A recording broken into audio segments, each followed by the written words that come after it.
and then most of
Miami Dolphins 2014 season officially has a toe tag. Time of death?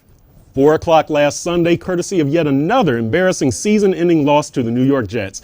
Rex Ryan and Miami's AFC East rivals spoiled the Dolphins season once again, courtesy of that ugly 37-24 second half collapse, which Omar, a lot resembled last year's season finale when the Jets came out here and upset the Dolphins and prevented them from making the playoffs. So here we are, another 8-8 season. We do it all over again in 2015. Absolutely. That's it. I'm Chris Perkins of the South Florida Sun Sentinel, the Dolphins beat writer. This is my partner in persecution, Omar Kelly. Today, it's Autopsy Day, we're going to go back over the Dolphins' disappointing season in this version of X's and Omar. So, where did things go wrong in this season? I mean, 2-4 to finish the season. Things started unraveling in Denver, 39-36. A big game, yet another loss in a big game.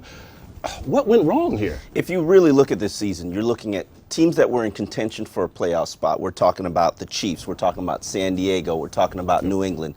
You had a 3-9 record against those teams. That means playoff caliber teams, 500 or above teams, the Buffalo Bills of the world, you weren't good enough. And then if we really look at and diagnose where it all began, it was that Denver game. I mean, you even had the lead, and late in the fourth quarter, you collapse, your defense collapsed. They get pummeled by a finesse team that really isn't a real good running team.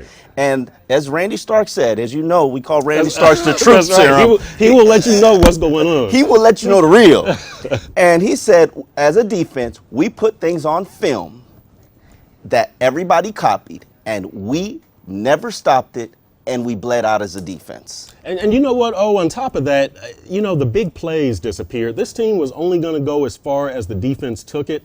And those big plays that we saw early in the season against Oakland and the big performance against New England in the opener, shutting them out in the second half, the turnovers, sacks, disappeared. Well, all gone. I don't know if you could say disappear, because I think Minnesota, where they, Cameron Wake gets that sack and then special teams gives you a defensive block, but then again, it's Minnesota. Right. When did you do this against upper echelon caliber teams and opponents? And, to Joe Philbin's credit, this team didn't lose many games to poor teams, except for the Jets, of course. And congratulations to you for picking and saying something that I really knew, but I denied to myself. Right, they weren't sweeping the Jets. There's no way you're going to sweep the Jets. No. No way. Not with Rex Ryan and the caliber of coach that he is. Rex Ryan is going to pull out all the stops. Pull out the New York, Firefighters Association hat. Exactly. Listen. And he knows your weaknesses. The first game it was running. This game it was passing. Four pass plays of 30 or more yards. Geno Smith is a perfect quarterback, according to the Dolphins. That is ridiculous. So, okay, that's where the season went wrong after that Denver game. How about this? Did Steve Ross give a premature endorsement to Joe Philbin, feeling that euphoria after that Minnesota victory? Absolutely. And we said it when it happened. I was on X's and Omar the next week, and I said the reason it was done last week is because you had a victory, you were riding a high. You couldn't chance having to endorse Joe Philbin after an embarrassing loss to the Jets. However, knowing the things that I know now, and I said this even on the show a week ago, it was told to me by a source before the game, while they were losing to Minnesota, Steve Ross is committed to Joe Philbin, and he's going to finish the season. Yeah, and you know what? And during that week, finish his contract. Right. During that week, we were asking Joe Philbin, "Have you talked to Steve Ross?" All through the week, he was saying, "Yes, I've talked to Steve Ross." The nature of those conversations will remain private. Always, they've remained private for the last 3 years. Right. I think that's when Steve Ross made up his mind. He probably heard that Jim Harbaugh is going to Michigan that week, leading into the Minnesota game. True. Felt out Joe Philbin a little bit. Decided this is my man. After that big victory, it was a convenient time. So we're going to move over to questions now, and our first question comes from Chris Stacy. Do you believe that Dan Marino and other advisors were on board with retaining Joe Philbin? No. Wow. Everybody was standing there while Steve Ross was making his announcement, and they were just as stunned. And what is he going to say? And really, is he doing this now? And we're not going to wait? Okay. And everybody was a little bit uncomfortable. I can't help but think that Dan Marino watched everything that he's seen this season, Dennis Hickey watched everything that he's seen this season. Dennis Hickey's seen Joe Philbin, and certainly Dennis Hickey's here and he's the GM because he has a good relationship with Joe Philbin. Joe Philbin. Right. And that's important and good, but you cannot look at Joe Philbin, look at the leadership that he brings, and says, he's a leader. Right. He is an alpha male. He is, and certainly doing what you did this year, and stubborn is not leadership. No, stubborn is stubborn. Stubborn is stubborn. Yeah. A leader is somebody who can lead men, and Joe Philbin has a locker room full of 53 of alpha males, right. 53 testosterone-driven football players, professional football players, right. and they're not really interested in having him lead them. No. And this is not a secret to me. This is not a secret to you. This is not a secret to Joe Philbin. This is not a secret to Dennis Hickey, and certainly not a secret to Steve Ross. Yeah. But he's here. I was told during the week by a couple of players that they think that it was a mistake to bring Joe Philbin back. And look, here's one thing that Joe Philbin, I think, fails on is that if you aren't that alpha male who can reach guys like Mike Wallace, Randy Starks, you better have somebody right under you who is that alpha male, who can communicate with those guys, because you've got to get along. And Joe Philbin has not showed that he can, A, communicate with these guys, or Reach B, them, relate to assign them. somebody to do that, to be his conduit. That's a failing on his part. You know, I can't really defend it. He's here, however. He's going to be here. He's guaranteed his job for the next season. We will see if he produces a winning record.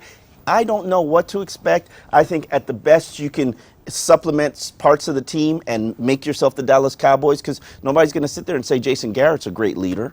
But you know what? He's got the division champions. He's got a first-round bye in the playoffs, and his team finally turned 8-8 into something productive. that man found a way to get his team to play some defense, didn't he, Jason Garrett? Yeah, certainly. And we thought that would be a historically bad defense. Exactly. Our next question comes from Rodney Ruxin, and he wants to know, have you heard about some players tossing hard questions at Philbin in the exit interviews as opposed to the reverse, and what are your thoughts on that? I think that's a fiction. I think that there are probably certain players, Randy Starks, yes. who Yes. aren't going to hold their tongue, who are going to say the things like, one thing, and we wrote about this in the Sun Sentinel, the players have a major gripe with the practice schedule right. and how they conducted practice and the fake Monday off that becomes an entire work week.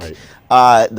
And a lot of players I've talked to said that contributed to why did we decline in December? Why did we decline as a team in December? Right. Players were worn out physically. Players were worn out emotionally. And it's not like it ever got better. Now, they did change the practice schedule all of a sudden. Right. You know, at the end of the season in December for the final 3 games, but was it too little too late? Yeah, I think so. And by the way, I don't believe the worn out thing. These guys just didn't perform. What's your reason for why Cameron Wake and Randy Starks all of easy. a sudden didn't play like they played their entire career? Weren't as good as we thought they were. Well, they were good earlier in the year. Okay, they were good earlier in their career. But all of a sudden, they're just not good anymore. Well, I just know you got to do it for 16 games. Oh, they did it for 10. Well, my theory is and a lot of they people were healthy. The defense was pretty healthy. Did Cameron Wake look healthy to you? I mean, he wasn't on the injury report. He was out there, but did he look healthy to you? Every team was running at Cameron Wake. He was giving it up. He was. Well, that's a talent issue. That's not a health issue. Cameron Wake's a Pro Bowler. How could that be a talent issue? He didn't get the job done, everybody didn't get the job done. Yes, you got a talent issue. Who got the job done with the Dolphins? Well, Tannehill got the job done. Look, your boy Lamar Miller got the job done. How about that? But not very well. Brent Grimes did, but even he at the end. He had instances where he wasn't very good. Yeah. So, here's now. I talked about Philbin and being able to handle players, and you talked about that. Moving forward, the Mike Wallace situation. I mean, what happens with that? We remember the bizarre locker room situation, right? After the game when Brandon Gibson is like speaking for him. I mean, I understood it. I could relate to it. I speak diva, as you know. That's right. I can understand. Sometimes it's just better to shut your mouth. And here's an example of Mike Wallace deciding it's better to shut his mouth. Were you playing any less hard at the end of the half than you were playing at the beginning of the half? I think if you watch the film, honestly, I play hard each and every play, whether if I'm blocking, whether if I'm running a deep pass, short pass, and always trying to make plays. You know, and so you can watch the film, and my play speaks for itself. And Brandon Gibson's words represent your words. Definitely.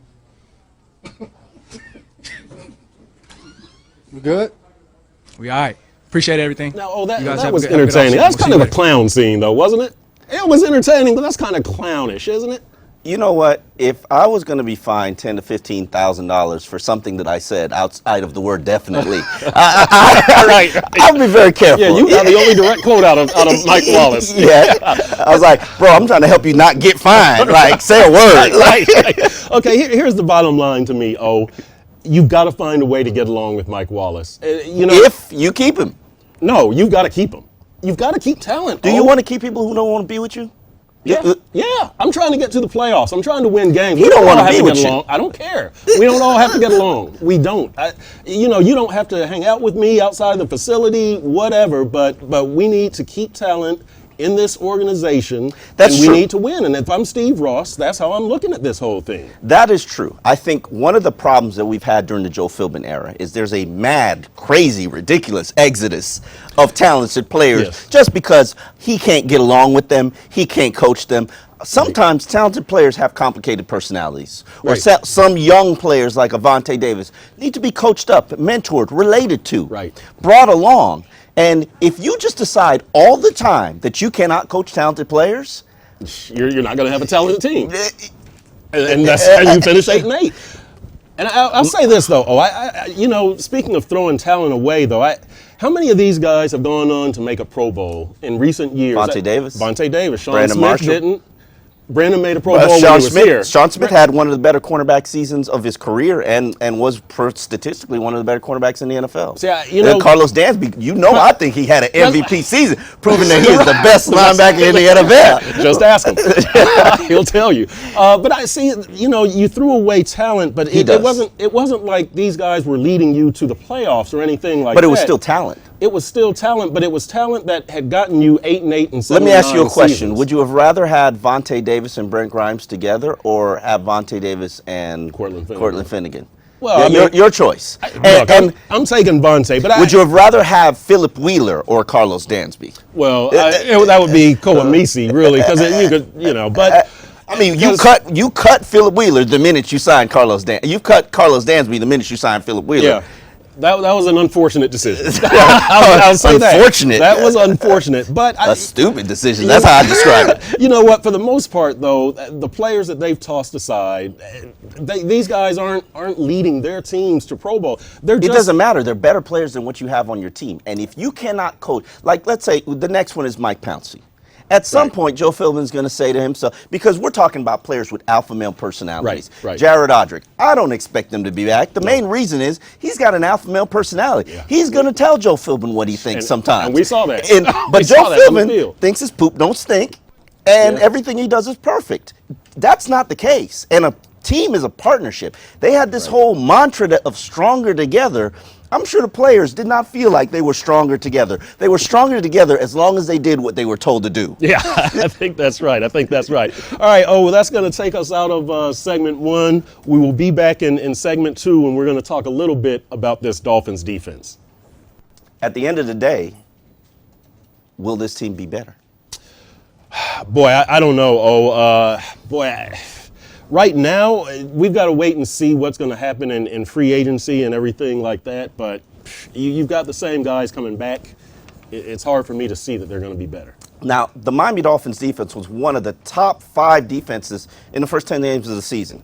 The unit was ranked 2nd in the NFL in yards allowed per game. They were 4th in points allowed per game, giving up 12 per contest. What happened, Perk? What happened to your grown man? Right. Listen, they weren't as good as I thought they were. And look, in the last 6 games, this defense allowed 30 or more points 4 times. Some of those were some good quarterbacks now. No excuses. You're right. They had 9 sacks in the last 6 games. They weren't making the plays that they were making earlier in the season.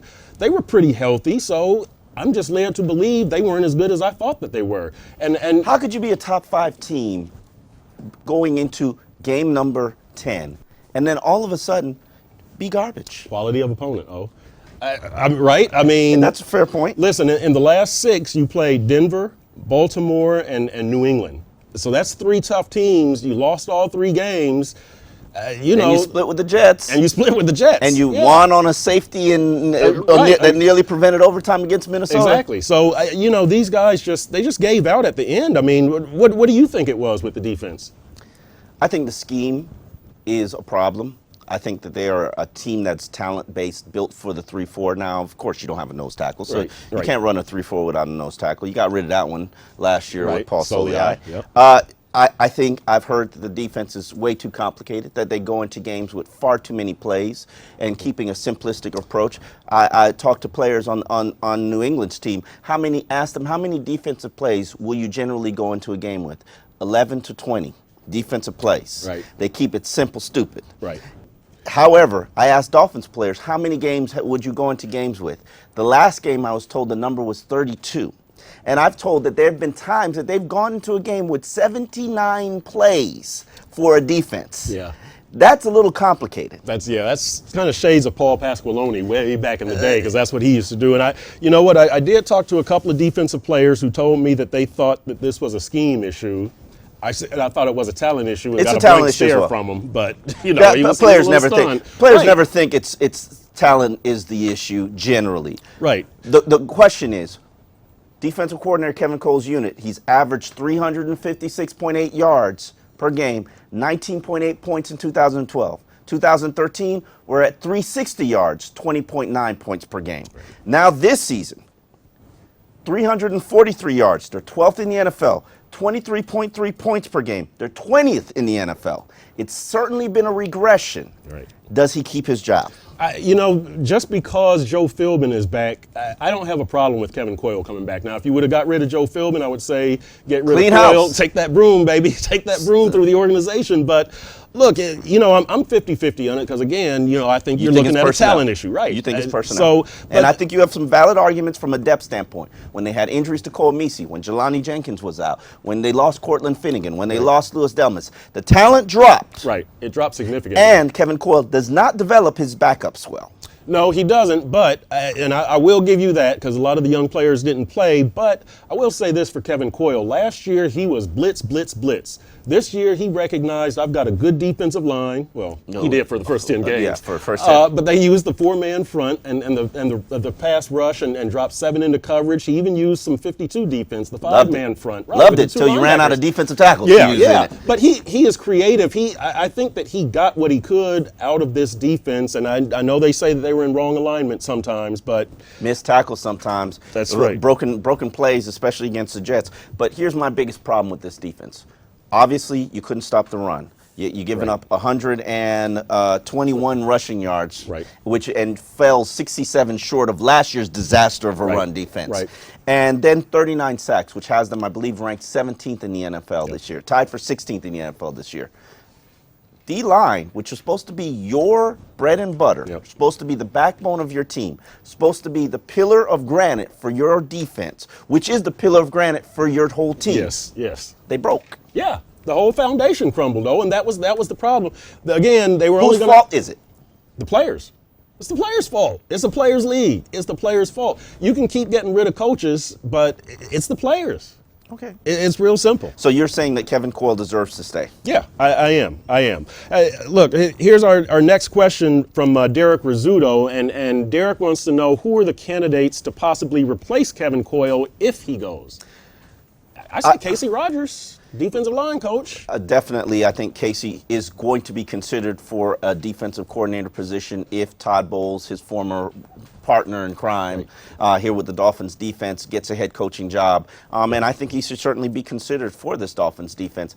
However, I'm a Mike Nolan fan. I liked what he did here when he was with the Dolphins before Joe Philbin got here. He's presently unemployed in Atlanta. You know, presently we will be looking for a job. But I wouldn't be surprised if he goes wherever Rex Ryan lands. Now, for all those Dolphin fans who are sitting out there thinking that Rex Ryan, he's going to come here and be a coach. Could you see Rex Ryan and Joe Philbin working together? No. All right, first, one, I wouldn't even take that job if I was Rex Ryan. Yeah, I was going to say, and two, if I'm Joe Philbin, I don't know if I'm comfortable having a possible successor sitting right here at somebody my right who's hand. A better coach than me, exactly. Who's done more than me, who's accomplished more than me, who players want to play for That's me. Right. Players will find that out very soon. Hey, Rex is better than Joe. That's not a good situation for Joe Philbin. And the next question comes from Wayne Cox, who we kind of answered it, but he wants to know, is Casey Rogers ready to become a defensive coordinator?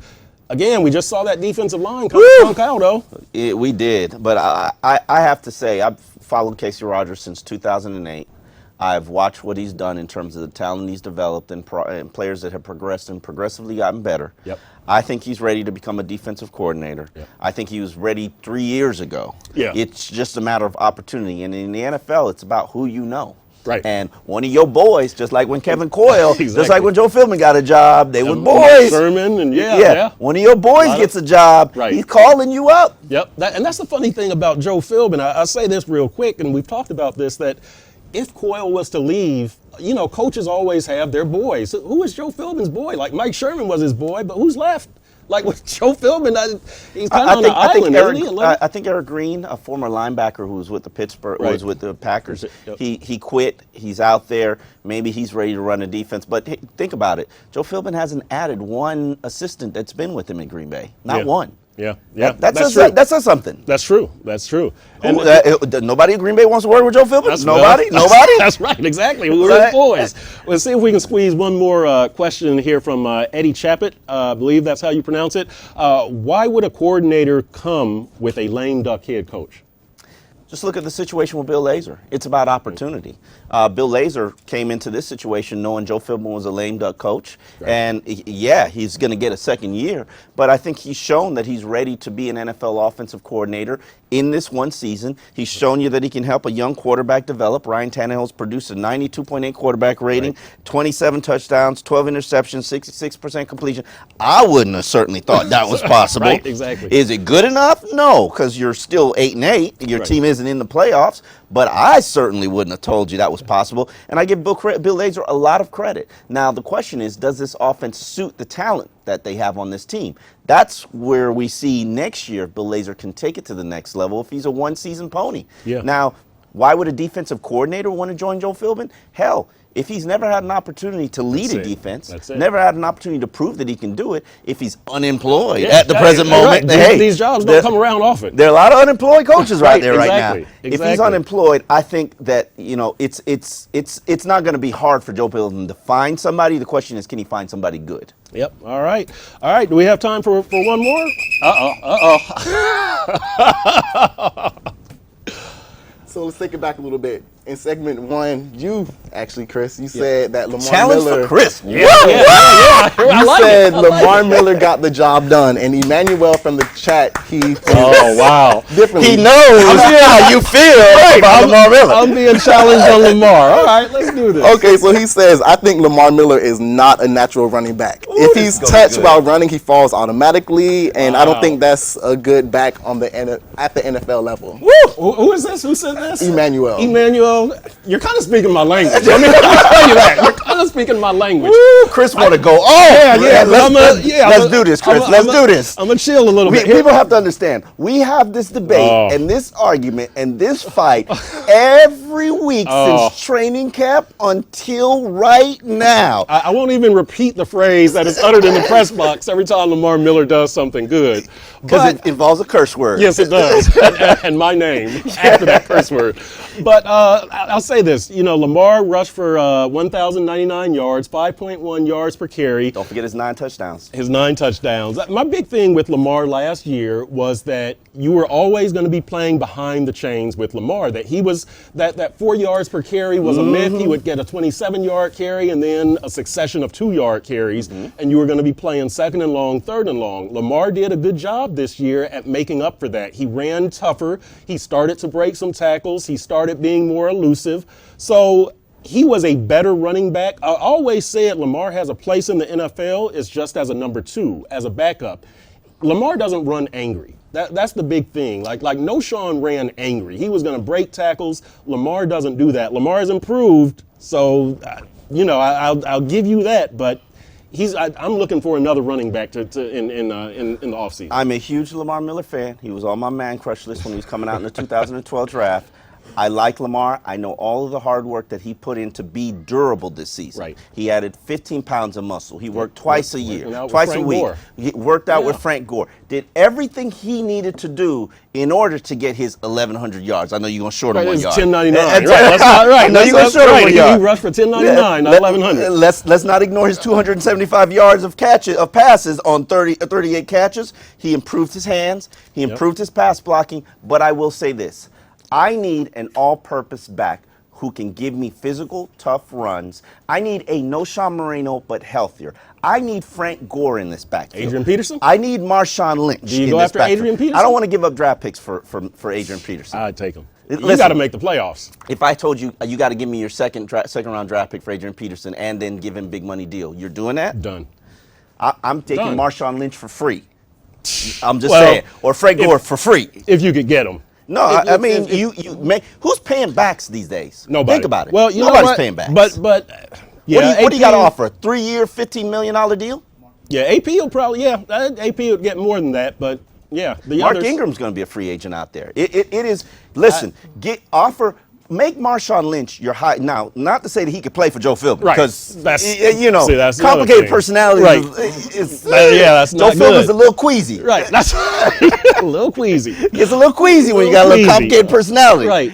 So Lamar did a good job, but I'm seeking reinforcements for next season. Put it that way. The Dolphins turned the page on another 8-8 season. Everyone knows Joe Philbin's entering the final year of his contract. Dennis Hickey's beginning his second season as a Miami Dolphins general manager, and congratulations to him. I think he did a decent job. He did. Not great.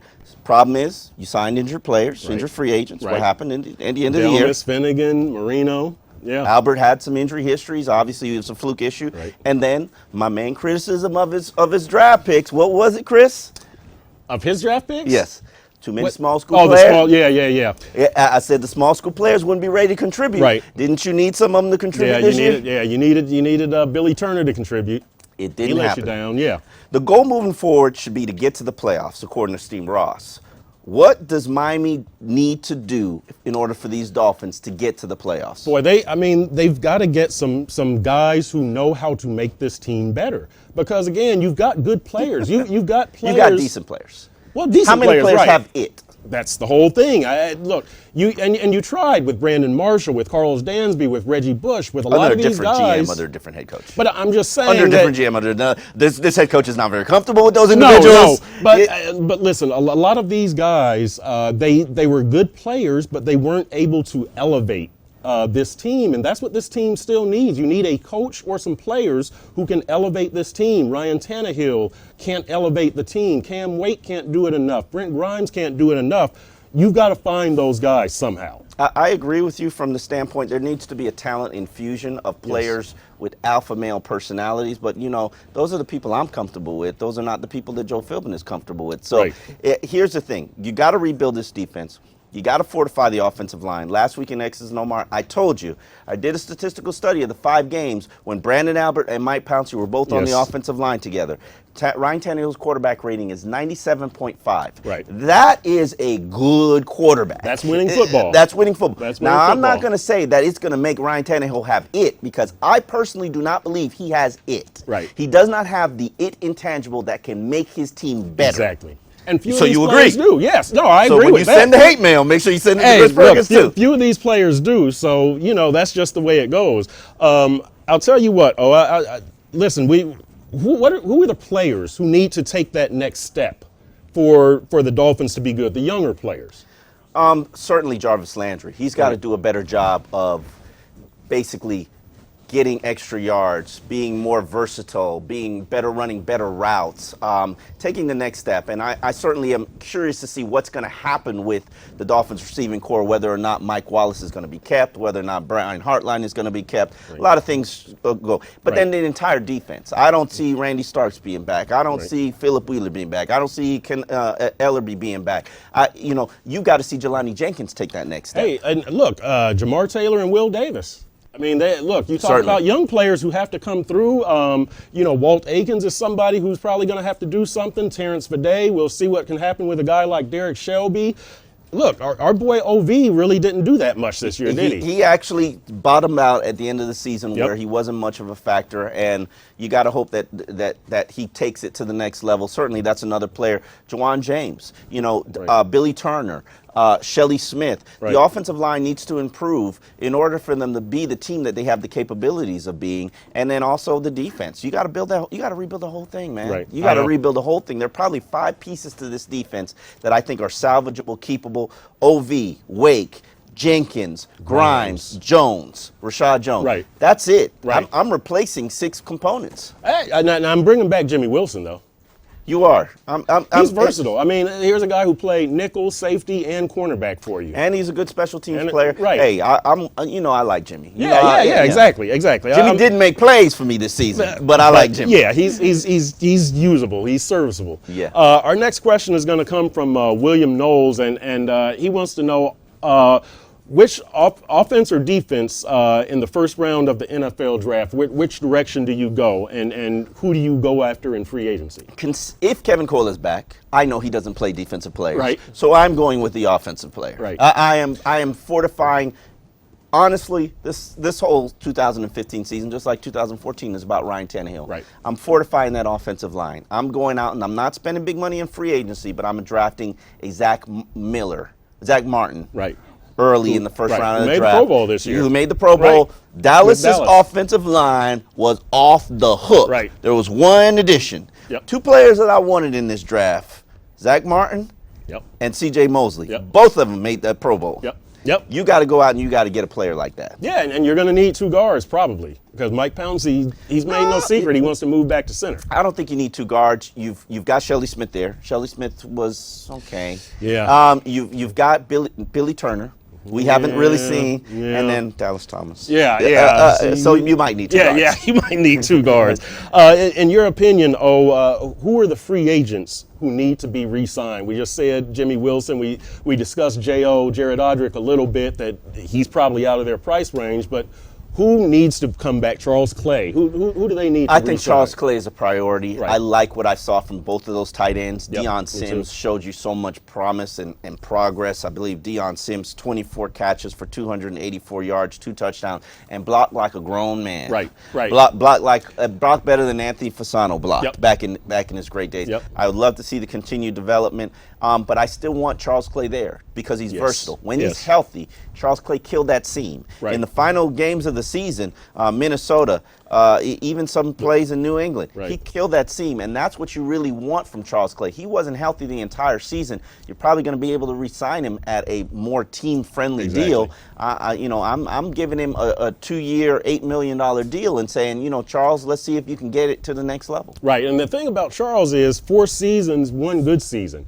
He was sitting behind Fasano his first 2 seasons, so that's, to your point, that should help the friendly, But the I team don't know if cost. this is a bad season. I mean, if you look at Charles Clay's numbers, 58 catches, 605 yards, 3 touchdowns. He missed 2 games and was playing not healthy for the entire season. Yeah. Is that a bad year for a guy It's- who's playing on a bad knee that has to be surgically repaired? It's not a bad season. It's just not a good enough season. Just like with a lot of these guys. I mean, that's the whole players team. and coaches. If Right, you look players at and coaches. this whole team, where do they stack up statistically and everything? 15th, 16th, Right. 17th, Right. 20th.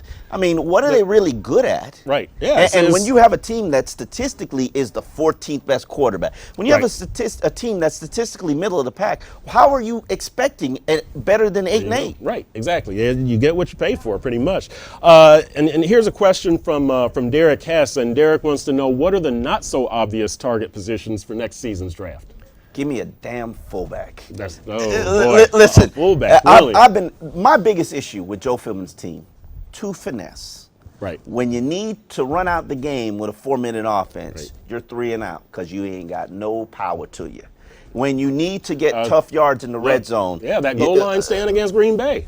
You couldn't score from the 6-yard line. You need to become more physical, more of a man's team, and stop this whole finesse foolishness.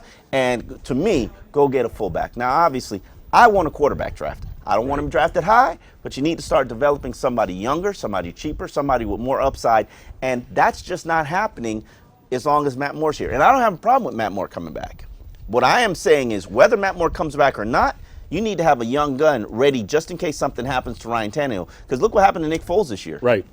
And Matt Moore comes back at what, $4 or $5 million? He ain't come back at 4. I'm not paying Matt Moore $4 million. Yeah, I love Matt. You know I love Matt. Right. But Matt, you might get 3. Oh yeah, exactly. You got 2.5. Probably. You My got opening offer's 2.5. You got to negotiate a big cut for Matt Moore, but he should be open to it though. Matt, he likes it here. Here's the thing: Matt likes it here, and Matt does not want to learn another offense. He's learned, I believe, 6 offenses in his lifetime. Right. And certainly he's From been in the Carolina NFL for quite a while. But I mean, after you've learned 6 offenses, this is pull the plug. Right. Pull the plug. Right.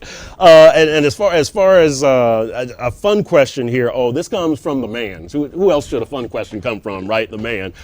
Which team performed worse this year, the Miami Hurricanes or the Miami Dolphins? I'm throwing a challenge flag on Al Golden. Listen. Yeah, 6 and 7. With and lose 10 the ball draft game. with 10 draft picks on your team. Yeah. You are a horrible coach. And listen. Hold off on that. No. Horrible. Well, horrible. Look, your defense that you've been running, a 3-4 defense, without the pieces for a 3-4 defense, has been gassed every season you've been here. Yep. When have you won a bowl game? When have you produced a satisfactory 9-win season? No, last That's not even good. Right, last year was 9 wins. It wasn't satisfactory. But I'll say this. I think that one of the big things that people overlook with UM is that, yes, you have a lot of players drafted, but what about the other guys? What about the number 3 receiver? This is the first time they have a lot of players drafted. Yeah, that's true. Listen. But people a lot of see players. all Clyde the... Warford. Right. Was he utilized properly? I don't. That's not my point. Some of the other receivers on the team. No. My point is, I don't think the talent overall is as good as people think it is at UM. You see the top end players, but what about those middle of the road Coach players? Them up. Well, make them better. Look, you're not even good enough to win the ACC Coastal Division, right? I mean, you should have won it. However, I will say this, and this is my biggest gripe with UM, and there are players like Clyde Warford who has improved since he's been there. Denzel Perriman, I liked him better as a true freshman playing on the field than as a senior. What the hell happened? I feel the same way about Walford. Because look, when Perriman and Walford came in, these guys were studs. I mean, you could see NFL all over them, and I don't think that their final year at UM matched their initial year at UM. So whether they went backward or not, I don't know. But I think Golden is about an average coach. I wouldn't call him terrible. That's where I would throw a challenge flag on you. I wouldn't call him terrible or horrible, whatever you use. Does he belong at UM? No. Where does he belong? I don't even know if he belongs at Temple. Well, I've seen that. You're going hard on this man. Listen, change is needed at the University of Miami. I won't doubt that. I just take exception to he's a terrible or horrible coach. I think he's probably an average coach at a program that needs above average coach. What's redeemable about him as a coach? He could talk well? Well, I think that Al Golden has gotten you some decent talent, and I don't know. He recruits well. Okay. Some decent talent. Look, congratulations to you. You recruit well. It's nice enough to get you to 6 and 7. Thanks, appreciate it. Yeah, but look again. You gonna blame it on the players again? Yes, I know. It's always with the players with Chris Perkins. Hey, it's a talent issue. It's a talent league. So that's the way I'd look at it. Well, that's it for this season's X's and Omar. We'll be back during free agency and the draft, as you all know. If you're interested in finding X's and Omar, you can find the replay on sunsentinel.com. If you're looking for more material, we've certainly got a lot of material on Sun Sentinel. We pride ourselves in that. Right. You can find my first and 10 interview with Dolphin safety Don Jones on sunsentinel.com. Thank you for coming and appreciate all your support this season. We know the Dolphins let you down, but hopefully me and my partner here, we didn't let you down at Sun Sentinel. Thank you for coming.